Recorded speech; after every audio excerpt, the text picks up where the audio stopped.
வரும் சட்டமன்ற தேர்தலுக்கான வியூகங்கள் வகுப்பது குறித்து அஇஅதிமுக பொதுச் செயலாளர் புரட்சித்தாய் சின்னம்மா கழக நிர்வாகிகள், ஆதரவாளர்கள் மற்றும் மாற்றுக் கட்சி நிர்வாகிகளுடன் இன்றும் தீவிர ஆலோசனை மேற்கொண்டார்.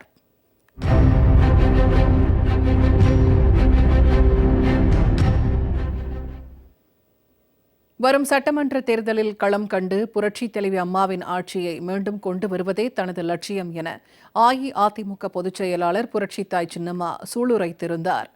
மேலும் திமுக தலைமையிலான மக்கள் விரோத ஆட்சியை வீட்டுக்கு அனுப்ப புதிய வியூகங்களை வகுத்து வருவதாகவும் புரட்சித்தாய் சின்னம்மா தெரிவித்திருந்தார். அதன்படி வரும் சட்டமன்ற தேர்தல் குறித்து புரட்சித்தாய் சின்னம்மா கழக நிர்வாகிகள், ஆதரவாளர்கள் மற்றும் மாற்றுக் கட்சி நிர்வாகிகளுடன் தீவிர ஆலோசனை மேற்கொண்டு வருகிறார். அந்த வகையில் சென்னை பொயஸ் கார்டனில் உள்ள ஜெயலலிதா இல்லத்தில் புரட்சித்தாய் சின்னம்மா தலைமையில் இன்றும் ஆலோசனை கூட்டம் நடைபெற்றது. இதில் கழகத்தின் முக்கிய நிர்வாகிகள், பொறுப்பாளர்கள், ஆதரவாளர்கள் மற்றும் மாற்றுக் கட்சி நிர்வாகிகள் கலந்து கொண்டனர்.